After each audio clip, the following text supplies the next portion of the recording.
and welcome back to Beyond the Book. We are still continuing our journey with Anne Shirley from Anne of Green Gables, the book written by L.M. Montgomery. Last time we left off, she had just found out she was going to be adopted and was learning some prayers and daydreaming about what her bedroom would be like and all kinds of wonderful things that Anne does. So today we will pick up with chapter 9. Mrs. Rachel Lynde is properly horrified. Anne had been a fortnight at Green Gables before Mrs. Lynde arrived to inspect her. Mrs. Rachel, to do her justice, was not to blame for this. A severe and unseasonable attack of grippe had confined that good lady to her house ever since the occasion of her last visit to Green Gables. Mrs. Rachel was not often sick and had a well-defined contempt for people who were, but grippe, she asserted, was like no other illness on earth and could only be interpreted as one of the special visitations of Providence. As soon as her doctor allowed her to put her foot out of doors, she hurried up to Green Gables, bursting with curiosity to see Matthew's and Marilla's orphan, concerning whom all sorts of stories and suppositions had gone abroad in Avonlea. Anne had made good use of every waking moment of that fortnight. Already she was acquainted with every tree and shrub about the place. She had discovered that a lane opened out below the apple orchard and ran up through a belt of woodland, and she had explored it to its furthest end in all its delicious vagaries of brook and bridge, fir coppice and wild cherry arch, corners thick with fern, and branching byways of maple and mountain ash. She had made friends with the spring down in the hollow, that wonderful, deep, clear, icy, cold spring. It was set about with smooth red sandstones and rimmed in by great palm-like clumps of water fern, and beyond it was a log bridge over the brook. The bridge led Anne's dancing feet up over a wooded hill beyond, where perpetual twilight reigned under the straight, thick-growing firs and spruces. The only flowers there were myriads of delicate June bells, those shyest and sweetest of woodland blooms, and a few pale aerial starflowers, like the spirits of last year's blossoms. Gossamers glimmered like threads of silver among the trees, and the fir boughs and tassels seemed to utter friendly speech. All these raptured voyages of exploration were made in the odd half-hours which she was allowed for play, and Anne talked Matthew and Marilla half-deaf over her discoveries. Not that Matthew complained, to be sure. He listened to it all with a wordless smile of enjoyment on his face. Marilla permitted the chatter until she found herself becoming too interested in it, whereupon she always promptly quenched Anne by a curt command to hold her tongue. Anne was out in the orchard when Mrs. Rachel came wandering at her own sweet will through the lush, tremulous grasses splashed with ruddy evening sunshine, so that good lady had an excellent chance to talk her illness fully over, describing every ache and pulse beat with such evident enjoyment that Marilla thought even grippe must bring its compensations. When details were exhausted, Mrs. Rachel introduced the real reason for her call. "I've been hearing some surprising things about you and Matthew." "I don't suppose you are any more surprised than I am myself," said Marilla. "I'm getting over my surprise now." "It was too bad there was such a mistake," said Mrs. Rachel sympathetically. "Couldn't you have sent her back?" "I suppose we could, but I decided not to. Matthew took a fancy to her, and I must say I like her myself, although I admit she has her faults. The house seems a different place already. She's a real bright little thing." Marilla said more than she had intended to say when she began, for she read disapproval in Mrs. Rachel's expression. "It's a great responsibility you've taken on yourself," said that lady gloomily, "especially when you've never had any experience with children. You don't know much about her or her real disposition, I suppose, and there's no guessing how a child like that will turn out. But I don't want to discourage you, I'm sure, Marilla." "I'm not feeling discouraged," was Marilla's dry response. "When I make up my mind to do a thing, it stays made up. I suppose you'd like to see Anne. I'll call her in." Anne came running in presently, her face sparkling with the delight of her orchard rovings, but abashed at finding herself in the unexpected presence of a stranger, she halted confusedly inside the door. She certainly was an odd-looking little creature in that short, tight wincey dress she had worn from the asylum, below which her thin legs seemed ungracefully long.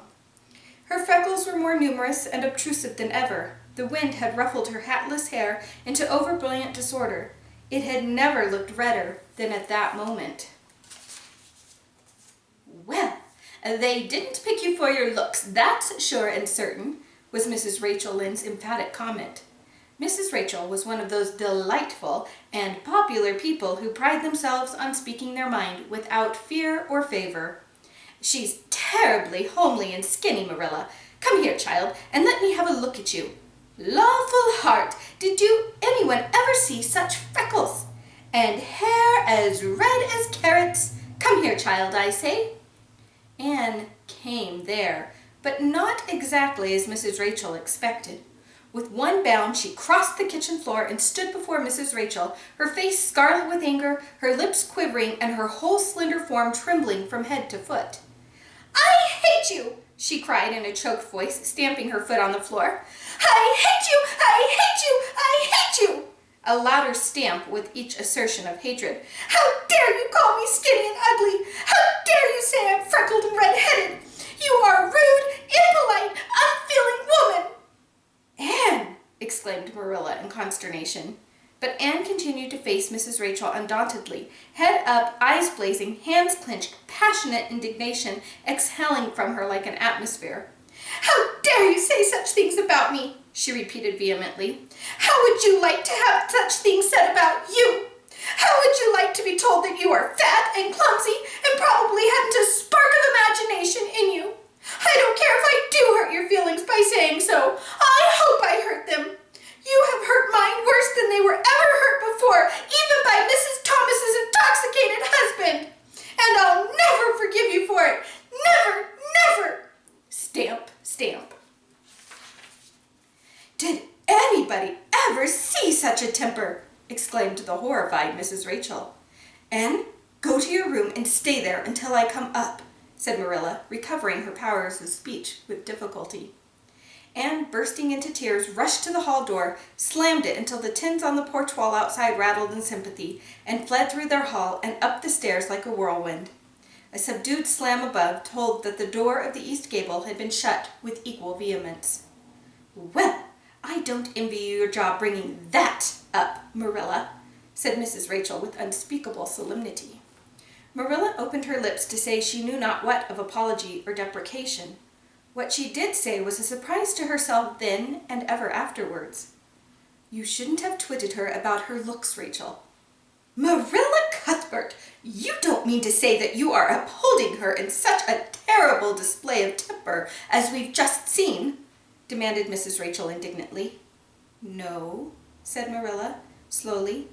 "I'm not trying to excuse her. She's been very naughty, and I'll have to give her a talking to about it. But we must make allowances for her. She's never been taught what is right. And you were too hard on her, Rachel." Marilla could not help tacking on that last sentence, although she was again surprised at herself for doing it. Mrs. Rachel got up with an air of offended dignity. "Well, I see that I'll have to be very careful about what I say after this, Marilla, since the fine feelings of orphans brought from goodness knows where have to be considered before anything else. Oh, I'm not vexed. Don't worry yourself. I'm too sorry for you to leave any room for anger in my mind. You'll have your own troubles with that child. But if you'll take my advice, which I suppose you won't do, although I've brought up 10 children and buried 2, you'll do that talking to you mentioned with a fair-sized birch switch. I should think that would be the most effective language for that kind of a child. Her temper matches her hair, I guess. Well, good evening, Marilla. I hope you'll come to see me as often as usual. But you can't expect me to visit here again in a hurry if I'm liable to be flown at and insulted in such a fashion. It's something new in my experience." Whereat Mrs. Rachel swept out and away, if a fat woman who always waddled could be said to sweep away, and Marilla, with a very solemn face, betook herself to the east gable. On the way upstairs she pondered uneasily as to what she ought to do. She felt no little dismay over the scene that had just been enacted. unfortunate that Anne should have displayed such temper before Mrs. Rachel Lynde, of all people. Then Marilla suddenly became aware of an uncomfortable and rebuking consciousness that she felt more humiliation over this than sorrow over the discovery of such a serious defect in Anne's disposition. And how was she to punish her? The amiable suggestion of the birch switch, to the efficiency of which all of Mrs. Rachel's own children could have borne smarting testimony, did not appeal to Marilla. She did not believe she could whip a child. No, some other method of punishment must be found to bring Anne to a proper realization of the enormity of her offense. Marilla found Anne face downward on her bed, crying bitterly, quite oblivious of muddy boots on a clean counterpane. "Anne," she said, not ungently. No answer. "Anne," with greater severity, "get off that bed this minute and listen to what I have to say to you." Anne squirmed off the bed and sat rigidly on a chair beside it, her face swollen and tear-stained, and her eyes fixed stubbornly on the floor. "This is a nice way for you to behave, Anne. Aren't you ashamed of yourself?" "She hadn't any right to call me ugly and red-headed," retorted Anne, evasive and defiant. "You hadn't any right to fly into such a fury and talk the way you did to her, Anne. I was ashamed of you, thoroughly ashamed. I wanted you to behave nicely to Mrs. Lynde, and instead of that, you have disgraced me. I'm sure I don't know why you should lose your temper like that just because Mrs. Lynde said you were red-haired and homely. You say it yourself often enough."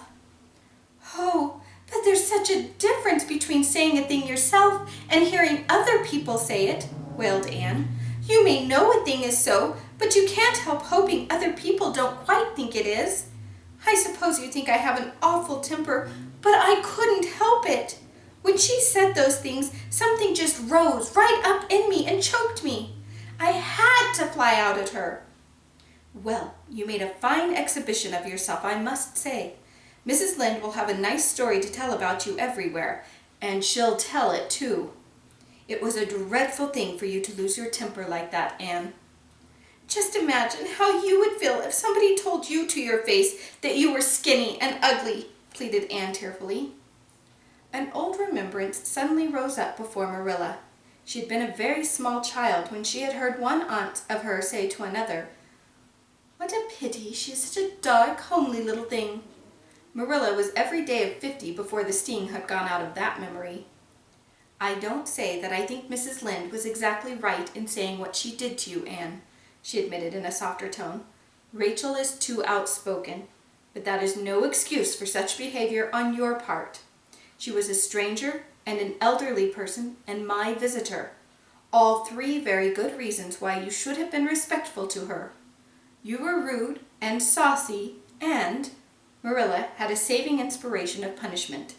"You must go to her and tell her you are very sorry for your bad temper and ask her to forgive you." "I can never do that," said Anne determinedly and darkly. "You can punish me any way you like, Marilla. You can shut me up in a dark, damp dungeon inhabited by snakes and toads and feed me only on bread and water, and I shall not complain. But I cannot ask Mrs. Lynde to forgive me." "We're not in the habit of shutting people up in dark, damp dungeons," said Marilla dryly, "especially as they're rather scarce in Avonlea. But apologize to Mrs. Lynde you must, and shall, and you'll stay here in your room until you can tell me you're willing to do it." "I shall have to stay here forever then," said Anne mournfully, "because I can't tell Mrs. Lynde I'm sorry I said those things to her. How can I? I'm not sorry. I'm sorry I vexed you, but I'm glad I told her just what I did. It was a great satisfaction. I can't say I'm sorry when I'm not, can I? I can't even imagine I'm sorry." "Perhaps your imagination will be in better working order by the morning," said Marilla, rising to depart. "You'll have the night to think over your conduct in and come to a better frame of mind. You said you would try to be a very good girl if we kept you at Green Gables, but I must say it hasn't seemed very much like it this evening." Leaving this Parthian shaft to rankle in Anne's stormy bosom, Marilla descended to the kitchen, grievously troubled in mind and vexed in soul. She was as angry with herself as with Anne, because whenever she recalled Mrs. Rachel's dumbfounded countenance, her lips twitched with amusement, and she felt a most reprehensible desire to laugh. Chapter 10. Anne's Apology. Marilla said nothing to Matthew about the affair that evening, but when Anne proved still refractory the next morning, an explanation had to be made to account for her absence from the breakfast table. Marilla told Matthew the whole story, taking pains to impress him with a due sense of the enormity of Anne's behavior. "It's a good thing Rachel Lynde got a calling down. She's a meddlesome old gossip," was Matthew's consolatory rejoinder. "Matthew Cuthbert, I'm astonished at you. You know that Anne's behavior was dreadful, and yet you take her part. I suppose you'll be saying next that she oughtn't to be punished at all." "Well, now, no, not exactly," said Matthew uneasily. "I reckon she ought to be punished a little. But don't be too hard on her, Marilla. Recollect, she hasn't ever had anyone to teach her right. You're going to give her something to eat, aren't you?" "When did you ever hear of me starving people into good behavior?" demanded Marilla indignantly. "She'll have her meals regular, and I'll carry them up to her myself. But she'll stay up there until she's willing to apologize to Mrs. Lynde, and that's final, Matthew."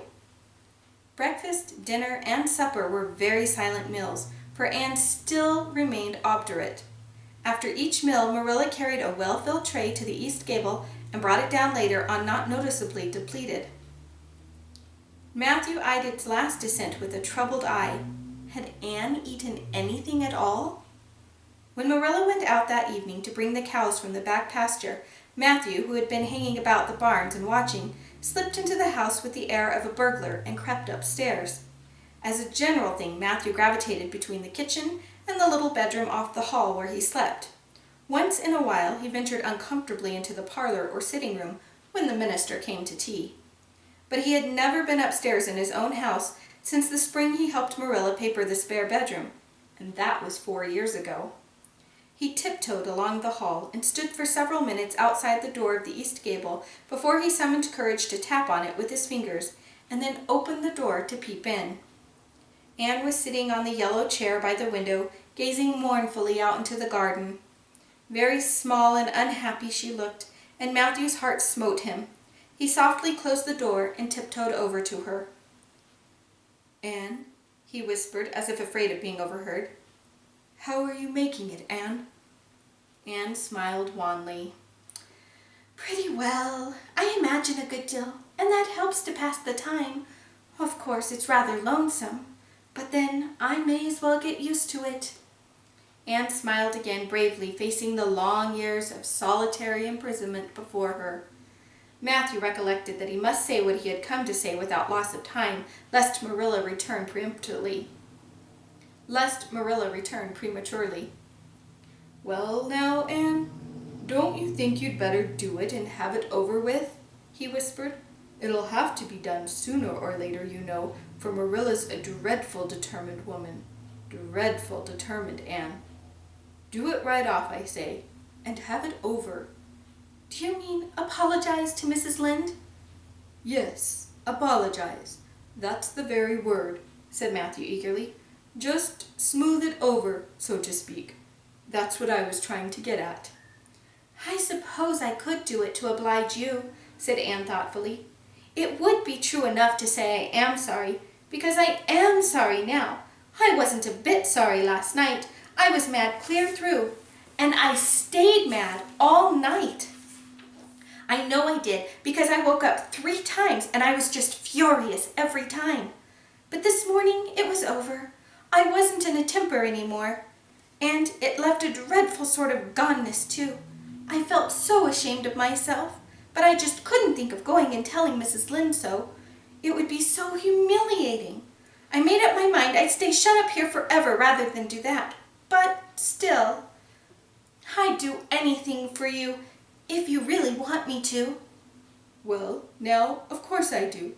It's terrible lonesome downstairs without you. Just go and smooth things over. That's a good girl." "Very well," said Anne resignedly. I'll tell Marilla as soon as she comes in that I've repented. That's right, Anne. But don't tell Marilla I said anything about it. She might think I was putting in my oar, and I promised not to do that.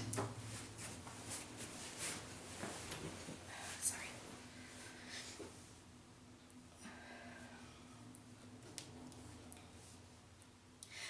Wild horses couldn't drag the secret from me, promised Anne solemnly. How would wild horses drag a secret from a person anyway? But Matthew was gone, scared at his own success. He fled hastily to the remotest corner of the horse pasture, lest Marilla should suspect what he had been up to. Marilla herself, upon her return to the house, was agreeably surprised to hear a plaintive voice calling, "Marilla!" over the banisters. "Well," she said, going into the hall. "I'm sorry I lost my temper and said rude things, and I'm willing to go and tell Mrs. Lynde so." Very well. Marilla's crispness gave no sign of her relief. She had been wondering what under the canopy she should do if Anne did not give in. "I'll take you down after milking." Accordingly, after milking, behold Marilla and Anne walking down the lane, the former erect and triumphant, the latter drooping and dejected. But halfway down, Anne's dejection vanished as if by enchantment. She lifted her head and stepped lightly along, her eyes fixed on the sunset sky and an air of subdued exhilaration about her. Marilla beheld the change disapprovingly. This was no meek penitence such as it behooved her to take into the presence of the offended Mrs. Lynde. "What are you thinking of, Anne?" she asked sharply. "I'm imagining out what I must say to Mrs. Lynde," answered Anne dreamily. This was satisfactory, or should have been so. But Marilla could not rid herself of the notion that something in her scheme of punishment was going askew. Anne had no business to look so rapt and radiant. Rapt and radiant Anne continued until they were in the very presence of Mrs. Lynde, who was sitting knitting by her kitchen window. Then the radiance vanished. Mournful penitence appeared on every feature. Before a word was spoken, Anne suddenly went down on her knees before the astonished Mrs. Rachel and held out her hand beseechingly. "Oh, Mrs. Lynde, I'm so extremely sorry," she said with a quiver in her voice. "I could never express all my sorrow. No, not if I used a whole dictionary. You must just imagine it. I behaved terribly to you, and I've disgraced the dear friends, Matthew and Marilla, who have let me stay at Green Gables, although I'm not a boy. I'm a dreadful, wicked, and ungrateful girl, and I deserve to be punished and cast out by respectable people forever. It was very wicked of me to fly into a temper because you told me the truth.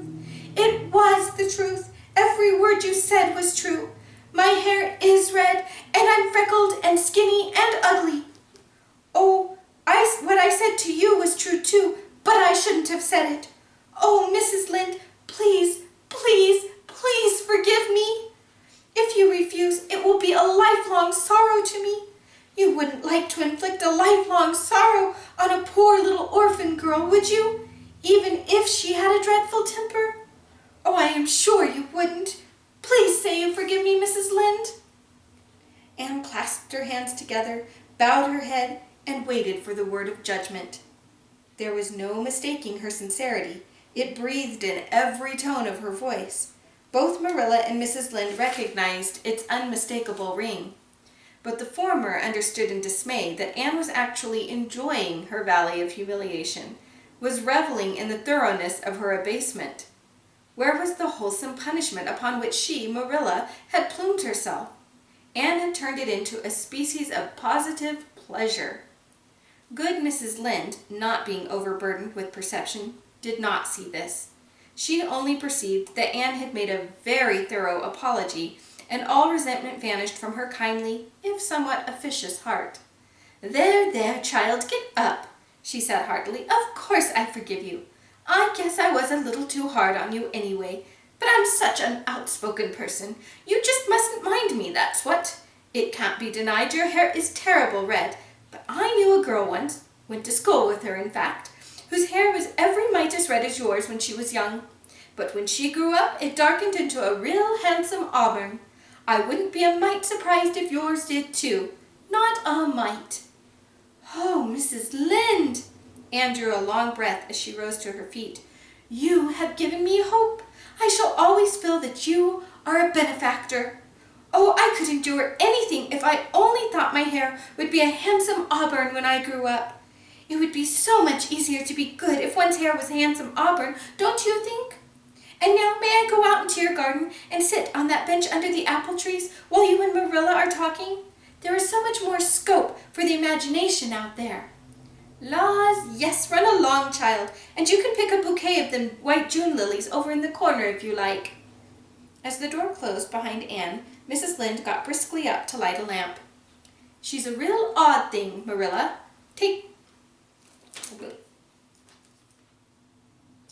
She's a real odd thing. Take this chair, Marilla. It's easier than the one you've got. I just keep that for the hired boy to sit on. Yes, she certainly is an odd child, but there is something kind of taking about her after all. I don't feel so surprised at you and Matthew keeping her as I did, nor so sorry for you either. She may turn out all right. Of course, she has a queer way of expressing herself a little too, well, kind of forcible, you know, but she'll likely get over that now that she's come to live among civilized folks. And then her temper's pretty quick, I guess. But there's one comfort. A child that has a quick temper, just blaze up and cool down, ain't never likely to be sly or deceitful. Preserve me from a sly child, that's what. On the whole, Marilla, I kind of like her. When Marilla went home, Anne came out of the fragrant twilight of the orchard with a sheaf of white narcissi in her hands. I apologized pretty well, didn't I? She said proudly as they went down the lane. I thought since I had to do it, I might as well do it thoroughly. You did it thoroughly, all right, was Marilla's comment. Marilla was dismayed at finding herself inclined to laugh over the recollection. She had also an uneasy feeling that she ought to scold Anne for apologizing so well, but then that was ridiculous. She compromised with her conscience by saying severely, I hope you won't have occasion to make many more such apologies. I hope you'll try to control your temper now, Anne. That wouldn't be so hard if people wouldn't twit me about my looks, said Anne with a sigh. I do get cross about other things. I don't get cross about other things, but I'm so tired of being twitted about my hair, and it just makes me boil right over with rage. Do you suppose my hair will really be a handsome auburn when I grow up? You shouldn't think so much about your looks, Anne. I'm afraid you are a very vain little girl. How can I be vain when I know I'm homely? Protested Anne.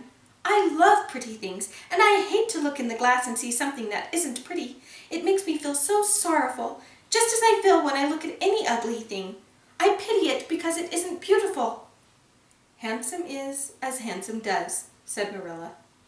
I've had that said to me before, but I have my doubts about it, remarked skeptical Anne, sniffing at her narcissi.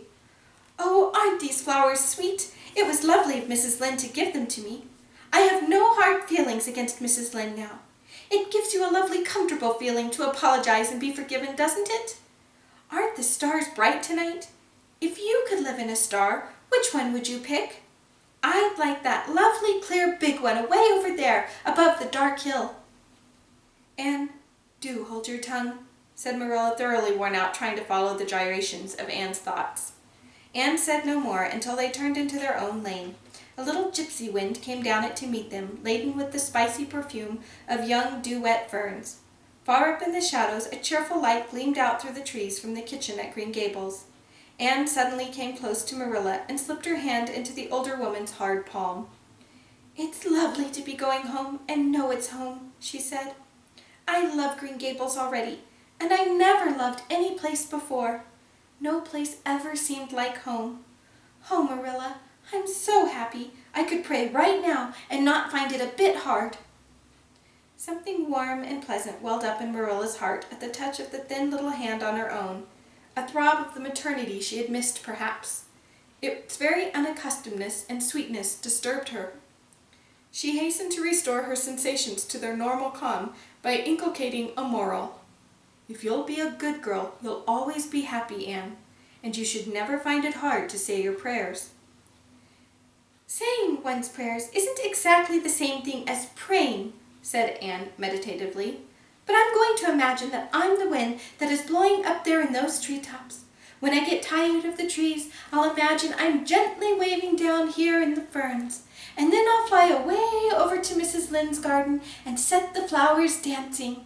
And then I'll go with one great swoop over the clover field. And then I'll blow over the lake of shining waters and ripple it all up into little sparkling waves. Oh, there's so much scope for imagination in a wind, so I'll not talk any more just now, Marilla. Thanks be to goodness for that, breathed Marilla in devout relief. I hope you enjoyed those 2 chapters, and for your activity for these 2 chapters, this is completely up to you if you want to do it. I get it if you don't or if you're embarrassed by it. But I would like to hear a story. You can write it down or you can share it with me on a video or something. But I would like to hear a story about a time that you were naughty and had to apologize for it. Or that somebody did something mean to you and apologized to you for it. Again, I totally understand if you don't want to share. Sometimes that can be a bit embarrassing. But I will share a time from when I was a little girl that I got in big trouble and I had to apologize and I had a pretty big punishment. So I was about 7 years old, I think, something like that. And at the time, there were these phone numbers. They were called 900 numbers. And if you called them, you could listen to characters, like storybook characters or cartoon characters. And in this case, it was the Easter Bunny. And if you called the Easter Bunny, he would tell you stories. The thing was, these phone numbers cost a lot of money when you called them. They charged you per minute. And so the longer you were on the phone, the more money you got charged. And I was calling him at night after the rest of the house had gone to bed. I would sneak out of my bed and call this number and listen to stories from the Easter Bunny. And I did this so many times that the phone bill, when it came in the mail, was $100 more than usual.